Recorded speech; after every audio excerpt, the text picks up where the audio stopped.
Welcome to Reco12. My name is Lisa S. and I have the disease of alcoholism.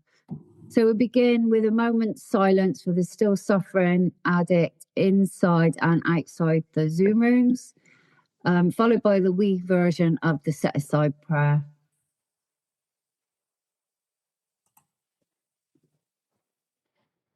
Dear God, please set aside anything we think we know about ourselves, about our disease, about the big book, the 12 steps, the program, the fellowship, the people in the fellowship, and all spiritual terms, especially you, God, so that we may have an open mind and a new experience with all these things. Please help us to see the truth. We surrender this next hour to you. Your will, not ours, be done. Amen.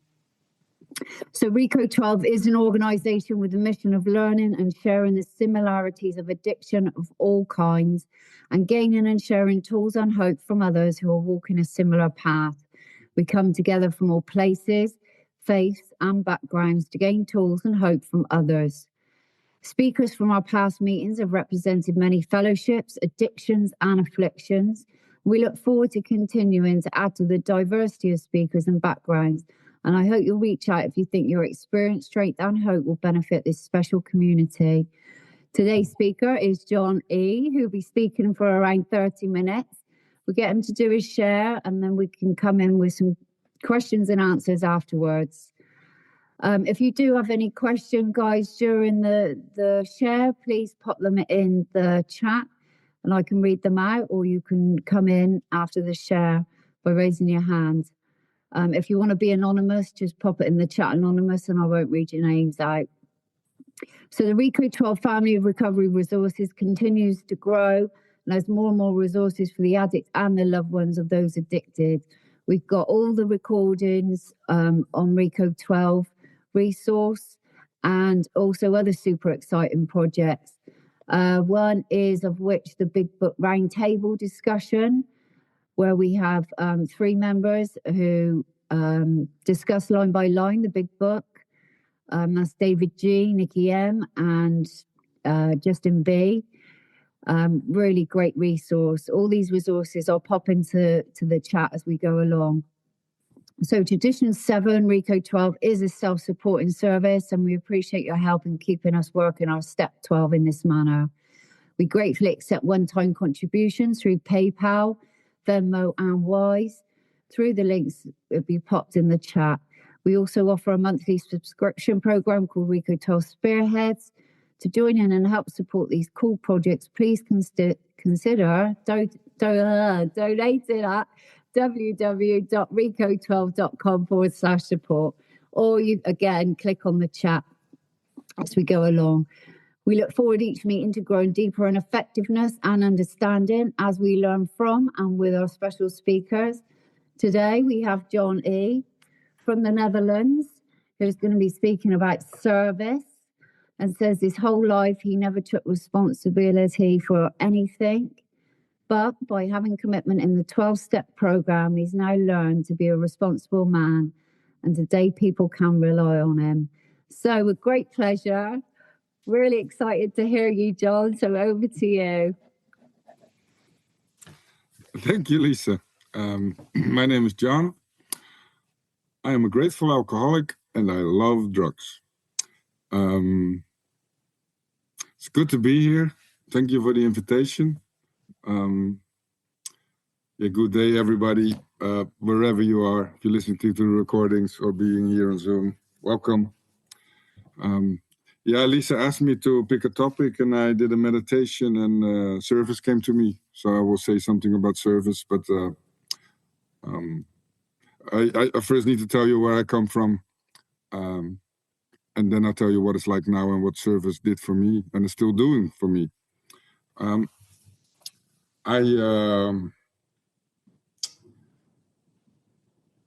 My whole life, I was restless, irritable, and discontent. I was that as a kid. And I know now I was also, I was afraid. I was so afraid. And I just did not know even that I was afraid. I could not admit that to myself.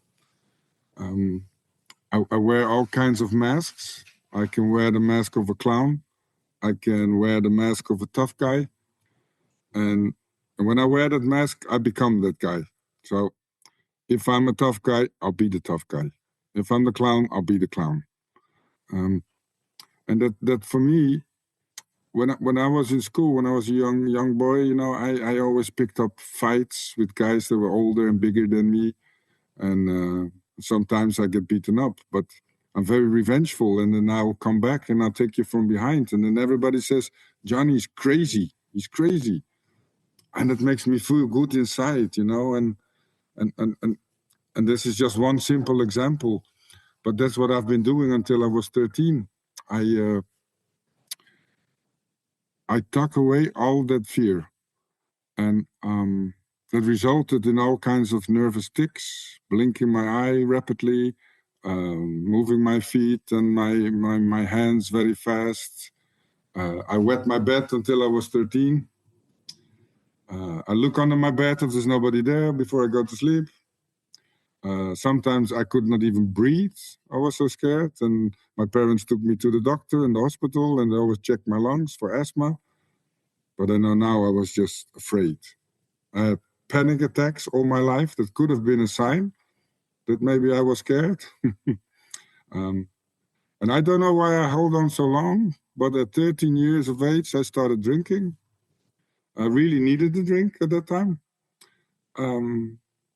Because all that shit stopped. I didn't wet my bed anymore. I stopped blinking my eyes. I stopped moving my hands and my feet. And alcohol is doing for me what I cannot do for myself. But I have a little problem with my solution because I tend to overshoot the mark a little bit. I just can't stop. So one part of alcoholism I knew at a young age. If I take one, I cannot stop, and that was true for me from the get-go.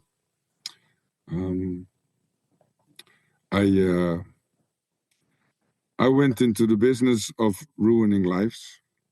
I was 17 and I had a girlfriend. She liked me, I liked her, so I took her hostage, and we lived together within a week. She became pregnant. We got a child. We got married, and at 19, I was already divorced, and basically ruined her life. For the first time, I went to live on my own. And my father died, and those two losses of a separation and my father dying, I just couldn't handle that, and then started the day drinking for a pretty long time.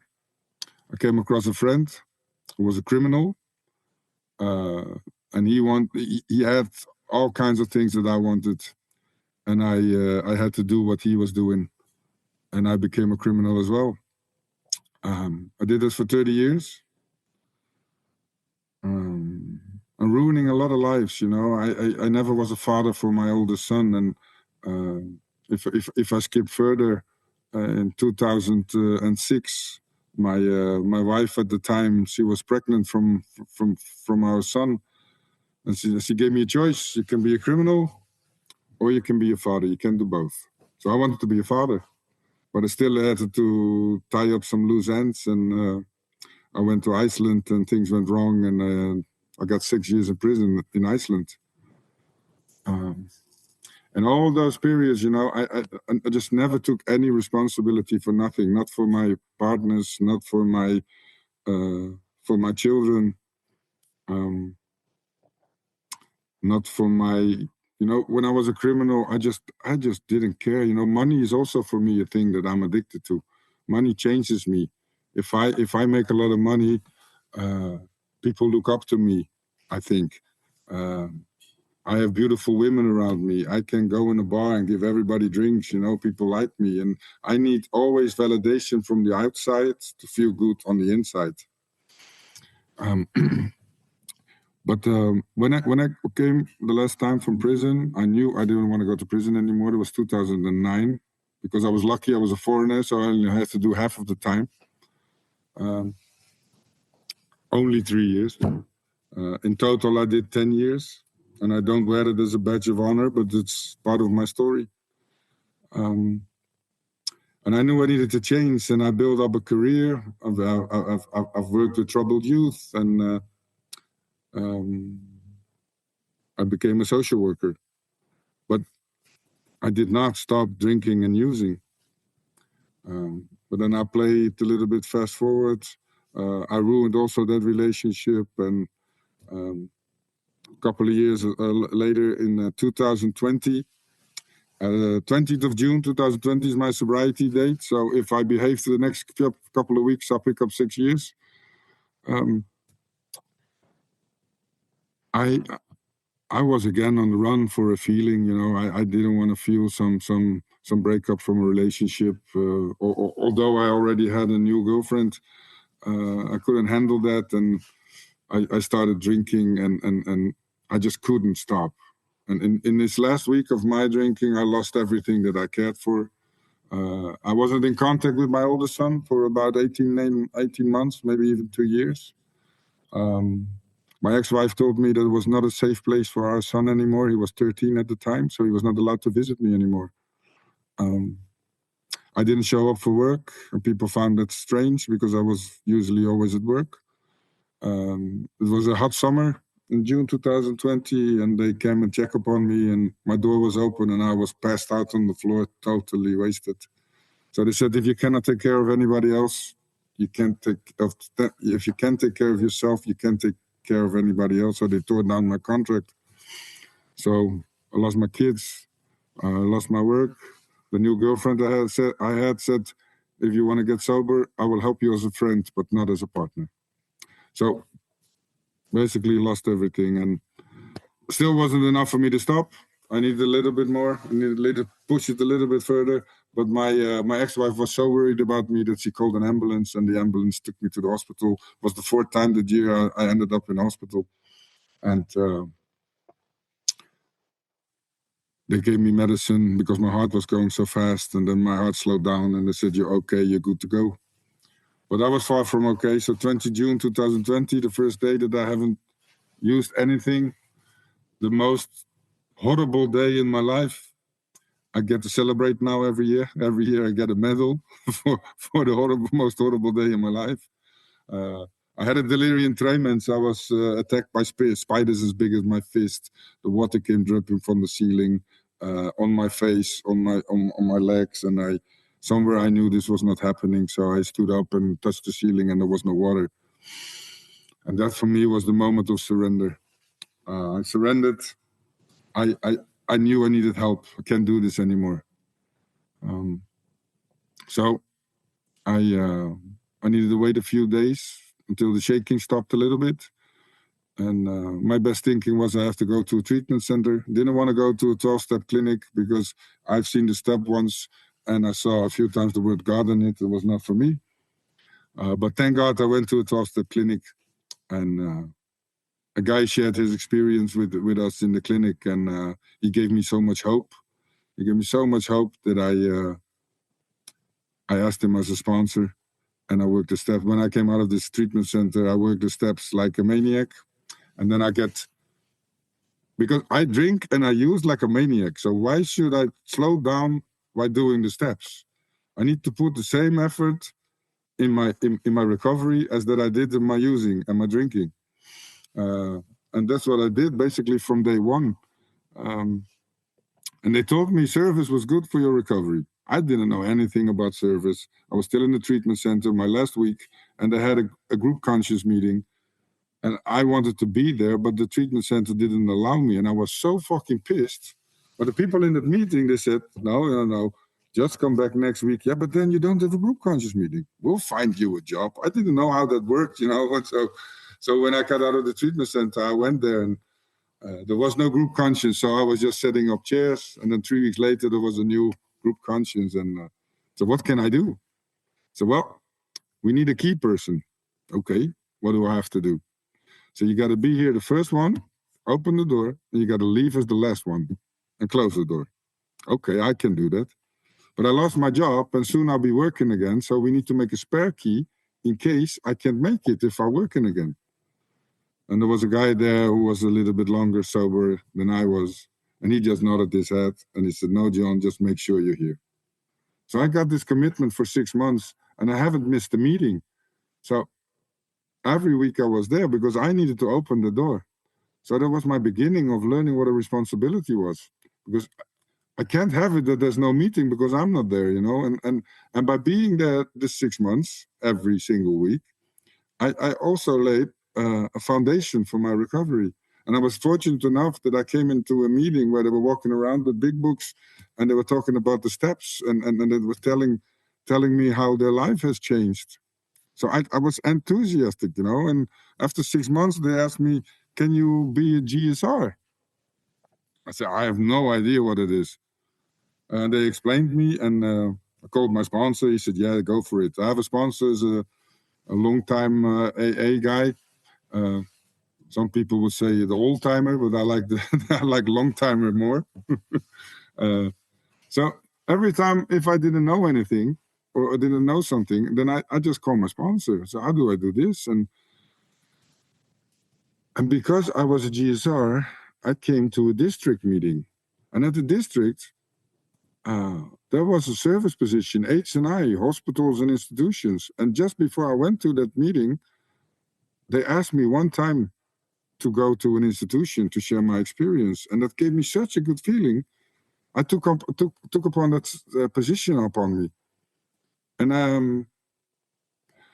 I did it for 2.5 years in a district, then 2 years in another district, and now I'm doing this service for area. And it's just amazing to go to a prison. And I was last week in a prison and in a youth prison. I spent there the whole day, and it was fantastic. And then after the day was finished, I walk out, and they gave me a little present in an envelope that I can buy some perfume. I think it was for 25 euros. Well, I've walked out of prison many times, but in a different way. And I me and some friends, we started for a fellowship, Cocaine Anonymous. We did a camping retreat, and we did this for 3 years. And now it's the 5th year is coming up, and it's there's so much fun in all this service, because if I'm planning this camping and I want some speakers and I want some workshops, I need to call people who have more experience. So I'm connected now all over the world. You know, if I step in a meeting in England or Ireland or Sweden, I know people. And this being responsible, this really paid off in my regular life out of the fellowship. Last year was pretty intense. In May, my brother died of lung cancer. In November, my mother died. In between, I had a divorce.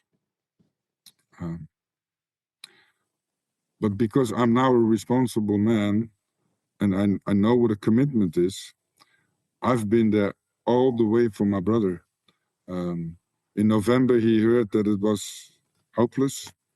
Then those last 6 months, I was there every week, twice a week. And his last weeks, I was there every single day. And I hold his hand when he died. And I've learned now also that in the passing away, there's so much love. And my mother, she was living in Rotterdam. I was working in Rotterdam, so I visit her 2-3 times a week. I was doing everything, mowing the grass, cooking her dinner, doing her shopping. And then she got a little bit sicker or handicapped, let's say that. So she had to go to an elderly home. And she wanted to live close to my brother.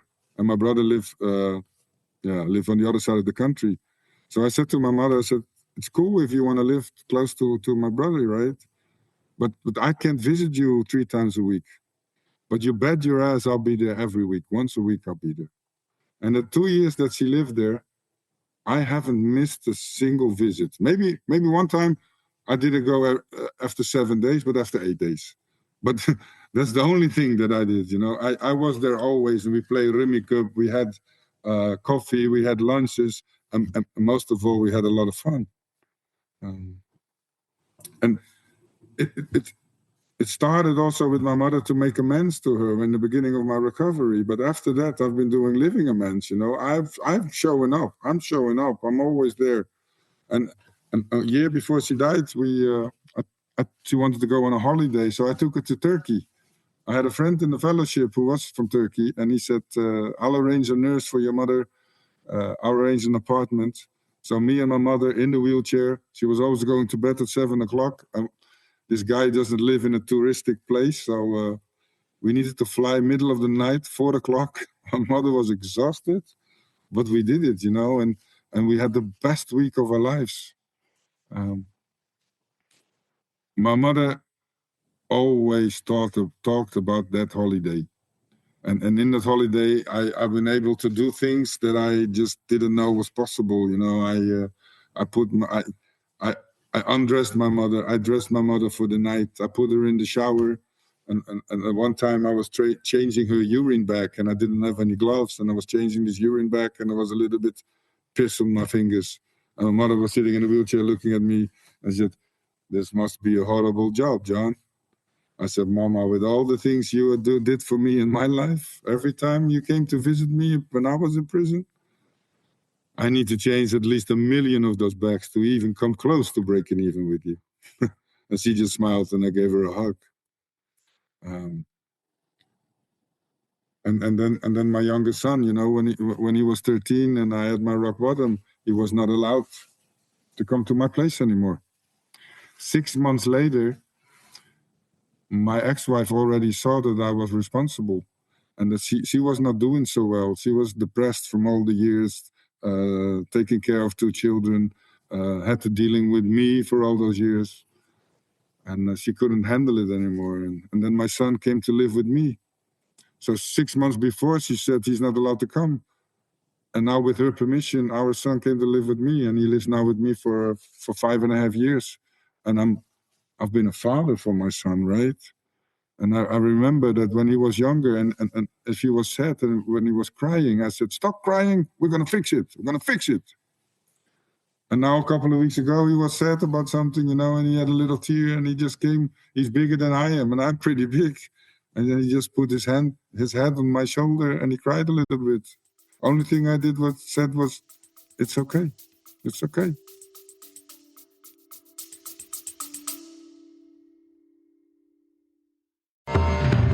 Got questions about addiction, recovery, or just life in general? Let's noodle it out together. Grab your big book, a pen, a highlighter, and a notepad, and join Nikki M and me, Justin B, on Reco12 Noodle It Out with Nikki M. Each episode, we take real-life questions, ours, yours, and those from the recovery community, and dig deep into the big book of Alcoholics Anonymous to find real, practical solutions. So, if you're ready to do the work and apply the solution, tune in to Noodle It Out with Nikki M, streaming now on your favorite podcast platform.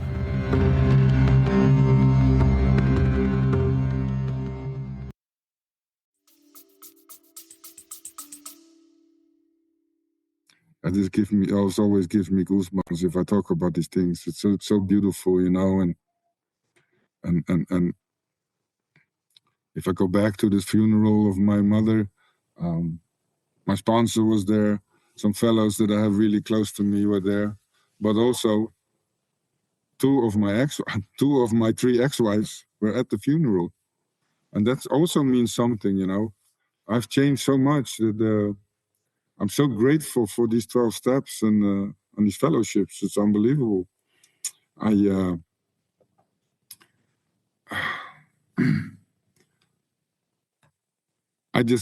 keep doing service, you know. I keep doing. It's not like it's a very corny example, but you know, I need to shower every single day. I need to eat every single day. I can't wait for 4 days and still think, hey, I'm clean or I'm not hungry because I ate 4 days ago. And that's the same with service. I can't stay sober on the service that I did last year. So I need to continue, and I also love doing service. You know, my friend Joey is here in the meeting, and we made the program for the first ever Cocaine Anonymous Belgium convention. And it's so much fun to do this, you know. Joey's a fun guy, and we were laughing our asses off in the meeting we're having. And he takes care of half of the speakers. I take care of my half of the speakers. And yesterday I had a call with one of the speakers. It was fantastic, you know, to call a guy in Sweden, call a guy in Scotland, call a guy in America. And it's just fun. And sometimes I don't know why people don't commit themselves to the service, because they're missing all the fun. And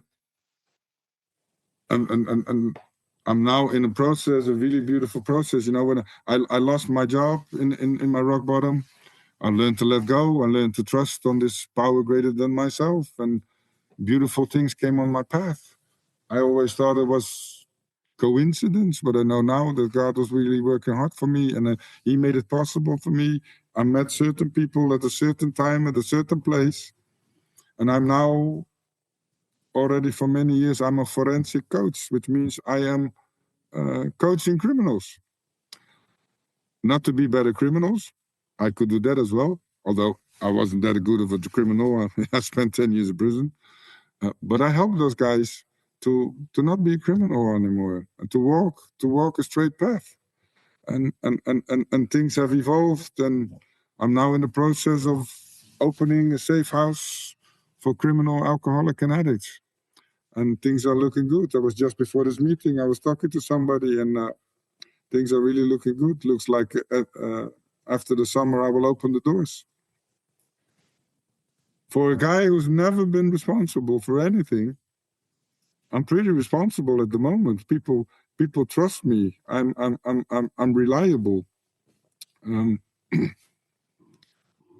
my oldest son, he's 19. He's calling me now. I'll call him back after the meeting.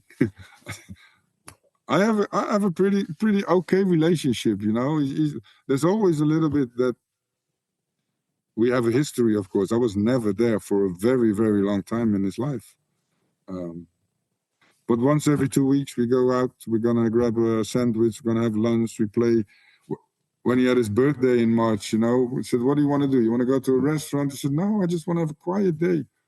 So I went to him, we bought a nice sandwich, and we played some chess. And I gave him a hug. It's just unbelievable, you know. And I really love my recovery. I really love my recovery. And I'm also really grateful that I'm an alcoholic, because if I haven't been an alcoholic, you know, my life would still be a mess. I could be sober, but my life was a mess. My life is so much better because I'm an alcoholic than that would have been if I were not. What do I do to maintain my sobriety except doing service? You know, I need to also keep working on my steps. So every morning I pray to my God. I go over the day that's ahead of me. During the day, I stay in contact with my God. And at the end of the day, I look back. The things that I thought about or got in my meditation in the morning, how did I do with this? How did I do that? You know, have I been an asshole along the way? Or have I been helpful? So I make a review of my day. I'm going to lie if I do it every night, because sometimes I'm tired. Then I lay on the couch and I fall asleep. Then I try to do that in the morning, but then I fall short because my memory is just fucked. Oh, sorry. I work with a couple of guys, you know. I have a couple of guys who call me the sponsor, but they never call me. But I have a pretty nice group who are working the steps, and you know, every single week, 1 or twice, there's somebody here, and we read the book together. You know, the first couple of years of my recovery, I said, here's a big book, go underline the things and get back to me. But that's pretty lazy, right? So what I do now is just come to my house and we read the 10 book, and we do always one chapter. So because after 1 hour, you know, the attention is gone. Come back tomorrow, we do another chapter. And if we do exactly what the book tells us to do, we get what the book tells us that we're going to get. And all these promises will come true. I still have the same sponsor, and he knows he's my sponsor. I call him on a regular basis. I meet him every Friday night at the AA meeting. We have a very good contact. He's married 60 years in August, and he invited me to this celebration. I don't know. I'm having trouble staying married for 60 days, but I'll learn from him. And that's the biggest thing for me for the rest of my life. I'm not gonna make any new ex-wives anymore. but also my last breakup with my wife, we met each other a month before my rock bottom, and we decided to separate last summer in August. But there was no drama, there's no resentments. We just grew apart, and we gave each other a hug, and we expressed our gratitude that our paths have crossed. Well, that's different than my breakups before recovery. I can tell you that. And again, thank you for having me. I see on the timer I'm running out of time. So nobody told you today, I love you. Thanks for having me. Thank you, Jon. Yeah, I love that you chose service as a topic, and we've got that 3 sides of the triangle, and that is one of the sides, and I have to remind myself that I need all 3 sides. And with that side, you've got the side of service, and you play such a huge role in that.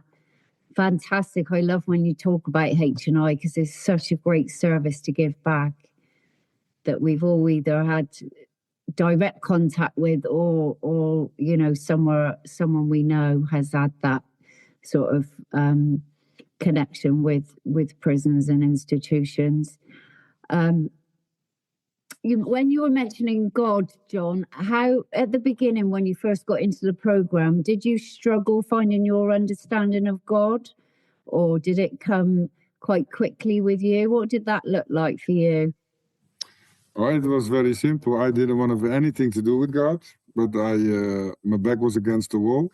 Like the big book said, accept spiritual principles or die an alcoholic death. What's it going to be? But this guy, that's now my sponsor, he came to share his experience. And in this treatment center, I was eaten by guilt and shame and remorse. And when he shared his experience and he talked about self-forgiveness, and at the start for him started at step 4 and step 5, I knew I needed to get to step 4 and step 5, but then I needed to do 1, 2, 3 first. 1 was easy, but then 2 and 3. But because I wanted to go to step 4 and 5, what should I do? Just pray. But I don't believe in God. I didn't ask you to believe in God. I asked you to pray. So I just did that. I prayed, and I said, and the next day I said, I prayed. Oh, did you do it on your knees? Fuck no. Still not good. but just by, as step 12 says, having had a spiritual awakening as the result of the steps.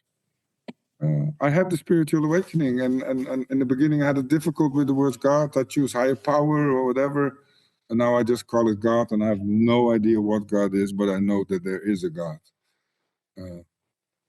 So I just started praying and worked the steps, and then God came to me.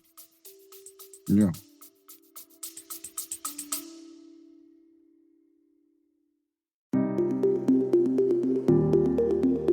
Hey Spearheads, if you're looking to dive deeper into the big book of Alcoholics Anonymous with people who live the solution, then you won't want to miss Reco12 Big Book Roundtable.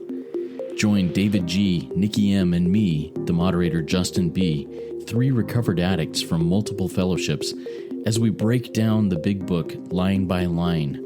In each 30-minute episode, we share our experience, strength, and hope in a real, raw, and practical roundtable discussion. So, if you are ready to learn and apply what you learn, tune in to Reco12 Big Book Roundtable on your favorite podcast platform.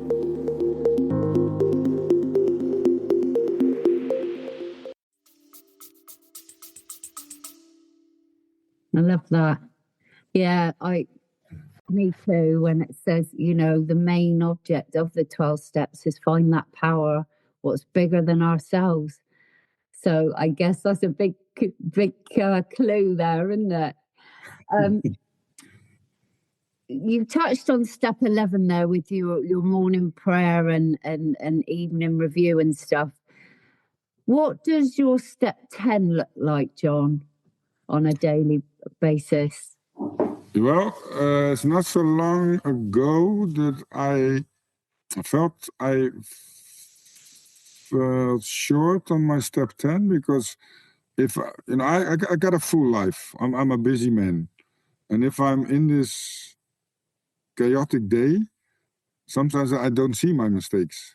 And then when I do my meditation and look back at the day, then I see my mistakes. So I think, okay, I'll do all the cleaning up in step 11. But a couple of months ago, I realized I don't have a lot of filter in me. So sometimes I say things that I think, oh fuck, maybe this is not very handy. So I started to watch at least my filter, and that's going pretty well. And if my filter is not at home, then I'll apologize straight away if I feel I need to. So I'm improving in my step 10 on a daily basis. Still have something to learn there. I can always do a little bit better. Yeah, it is that when you just said watch, it's that awareness, isn't it? Like you said, if we're watching and we're aware of our behaviors, then we can try and put them right straight away, I guess. And leading on from that, you just said about life being chaotic. When you say you do so much service, which is so beautiful, Jon, how do you get the balance? I know balance is probably not a great word to use, but between, you said, with the beautiful relationship you've got now with your son, for instance, and the other things what are going on in life, we all got lives. How do you work your service positions and giving back alongside your family obligations? Well, I've learned to not combine them. Like if I'm working, I'm working. I'm a lot in the car, so I need to drive for at least an hour to work and an hour back. And in those hours, I have plenty of time to talk with sponsors. I have plenty of time to call speakers.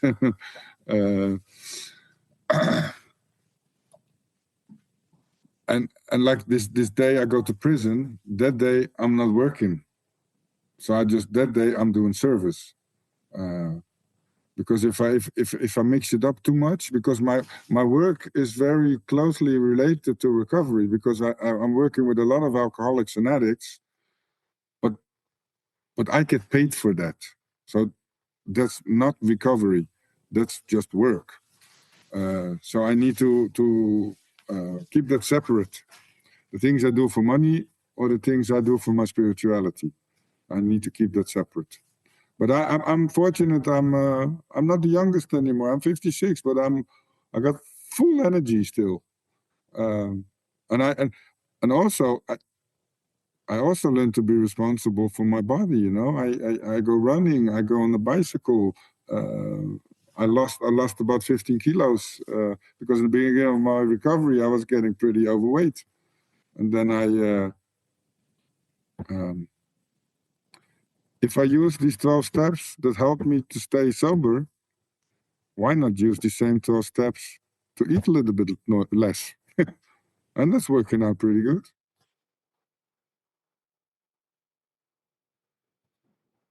Yeah, it is.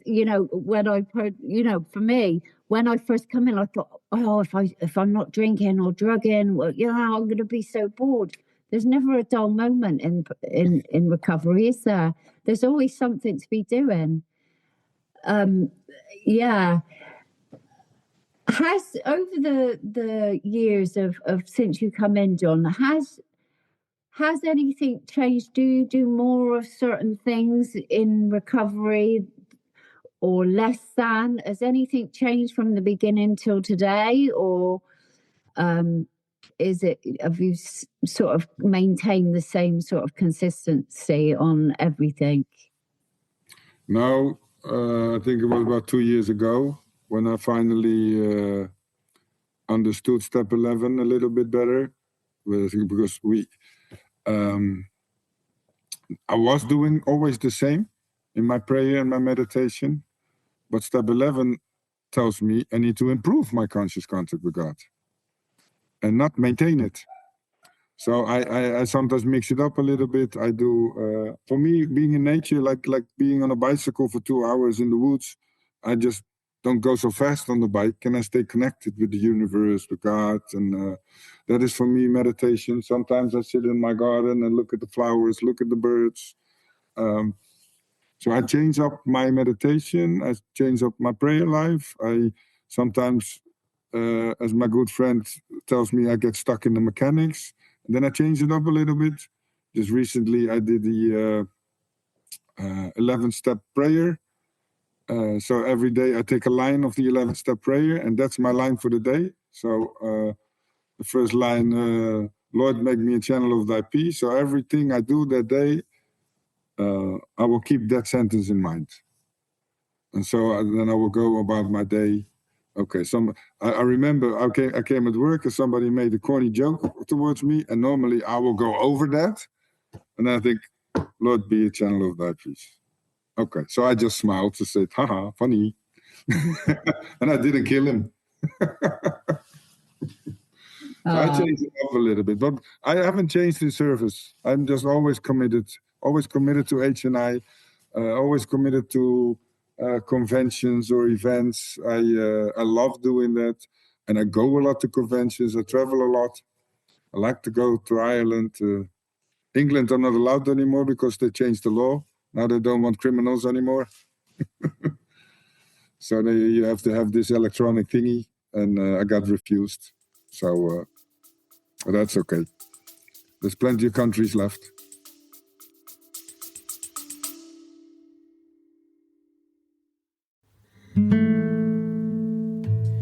Hey Reco12 Spearheads, if our recovery resources have helped you, please consider a donation. Your financial support, as well as your word of mouth support, keeps Reco12 running and reaching the man who is still sick. Donate today at reco12.com/support or check the show notes for PayPal and Venmo links. Every contribution helps carry the message. Thanks for being a Reco12 Spearhead.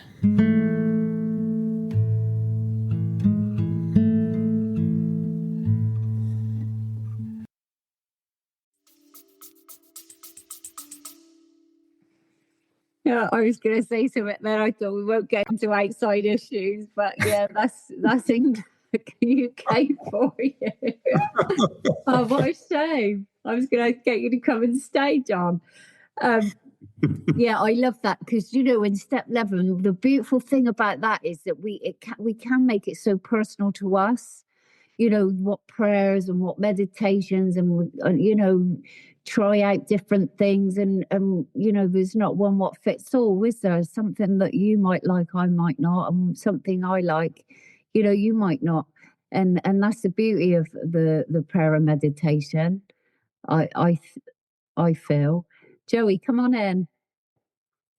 Hi, Joey, alcoholic, addict. Jon, I can ask Jon questions, yeah? Yeah. Okay, so Jon, you have my number. What was the moment you realized you were powerless in recovery? It was before my recovery. It was the moment that this water came dropping from the ceiling, that I had this delirium tremens. That was my moment. Hands up, help me. I can't do this anymore. I'm beaten. Well, I got another one. What was the step that changed you the most? And what was the hardest defect of character that you had to deal with?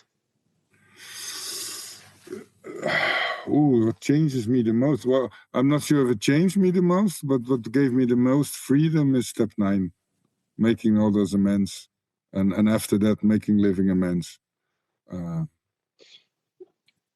That give me so much freedom. And, I still have a lot of work to do. I also got free from my criminal past. I went to Scotland to my friend and did some step work did a whole round of steps on my criminal behavior, and I got totally free from that.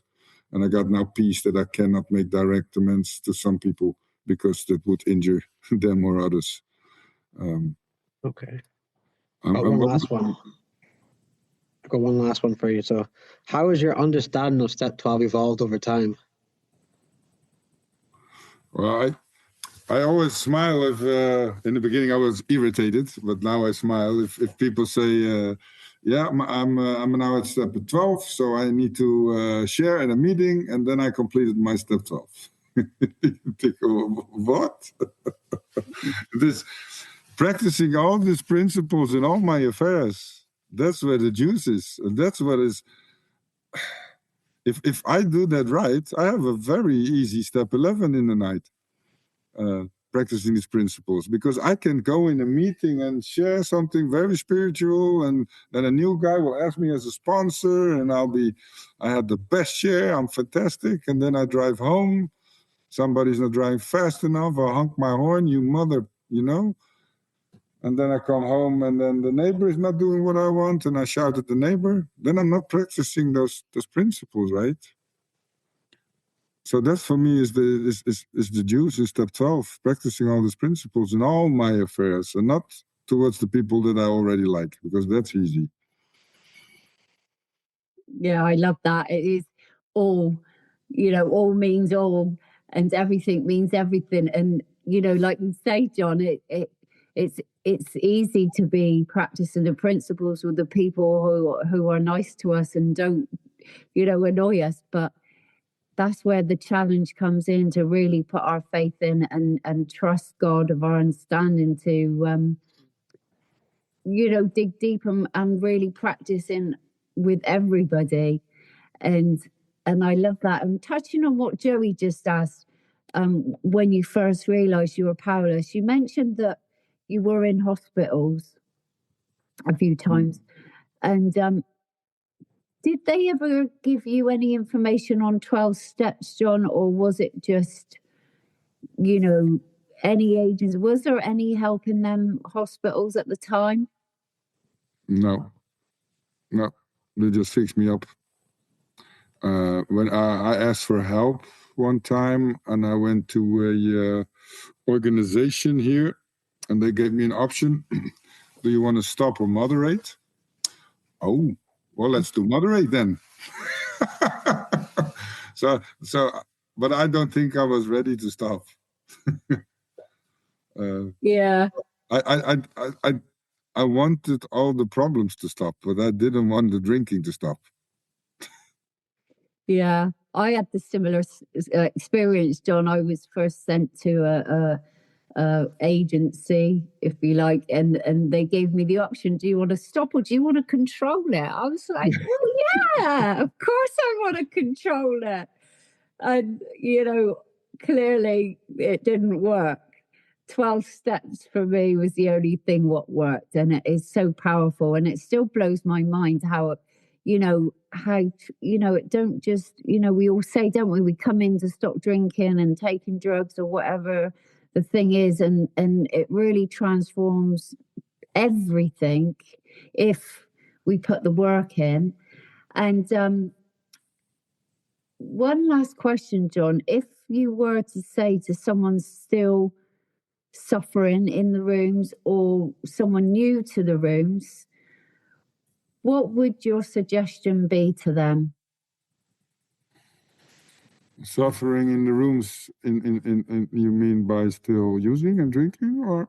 No, some people can be, dry, clean, but struggling. Or a newcomer who's struggling at the beginning. What would your suggestion be? I have a guy who became a really, really good friend. I love this guy so much, and he's just not working the steps, and I just see him suffering, and he's also in a divorce, and it's eating him alive. So please work those steps, man. This has the power to kill you. Just do the steps, man. And call your sponsor and work those steps and do it fast. Get a spiritual experience, and you'll be relieved. Because there's so many people I meet, even my nephew, he need to fix all his problems, and then he's gonna work the steps. Work the steps. You just, just try the steps. And what I often say is just put all your problems in a bag, put them next to my door. We'll work the steps. And if you still want your problems, they'll be waiting for you then. And you pick them up again. You take them home. Yeah. For me, every problem is in the solution of that is in the 12 steps and the fellowship. Like also just from day one, I've been surrounding myself with people with smiles on their faces. And they brought me to their homes and I was surrounded by love because I thought when I stopped drinking, okay, I need to stop because I'm going to die, but my life is going to be very lame now. It's going to be boring. But the opposite is the truth because people, they cared for me. They like I said, they took me for walks, they took me to meetings and I had so much fun and I have so much good friends now. Just being in the middle of the fellowship and always active in the steps and service. Yeah. I love that. It is an inside job, and then the outside issues do resolve themselves, don't they? I always had it backwards. I thought making the outside good was going to make me happy, but in actual fact, and that comes from the 12 steps. Working the 12 steps. There's so many clues, isn't there? Like this: once the spiritual maladies overcome, then we straighten out physically and mentally. And it's just that it really does work if we work the 12 steps. So thank you so much, Jon, again. It was a great Reco12 speaker share. Excuse me. And it is really great for all the addicts and their loved ones. If we didn't get to your question or if you have any other questions, please consider joining our WhatsApp community by sending an email to reco12pod@gmail.com. You can join in there of our community and ask those questions. If you'd like to be a future speaker on Reco12 Afro-Euro, please send an email to, again, reco12pod@gmail.com. Joey. Ask Joey. Joey's up next. Cool. If you've not yet rated and reviewed the podcast in Apple Podcasts, please go do so. It's a great way to work your 12 step and sharing this message with others. And I invite you all back next week. I'm really excited about that. And one last bit of service, Jon, if I hand over to you to say a prayer of your choice. Thank you, Jon. Yes, I will do so. I will do the Thomas Merton prayer. My Lord God, I have no idea where I'm going. I do not see the road ahead of me. I cannot know for certain where it will end. Nor do I really know myself, and the fact that I think that I'm following your will does not mean that I'm actually doing so. But I believe that the desire to please you does in fact please you. And I hope I have that desire in all that I'm doing. I hope that I will never do anything apart from that desire. And I know that if I do this, you will lead me by the right roads, though I may know nothing about it. Therefore will I trust you always, though I may seem to be lost and in the shadow of death. I will not fear, for you are ever with me, and you will never leave me to face my perils alone. Amen. Beautiful. So there is one who has all power. That one is God. May you find God now. Stick and stay, guys. And when you do, come all the way in, sit all the way down. Let's trudge this road of happy destiny together. Work it. You are worth it.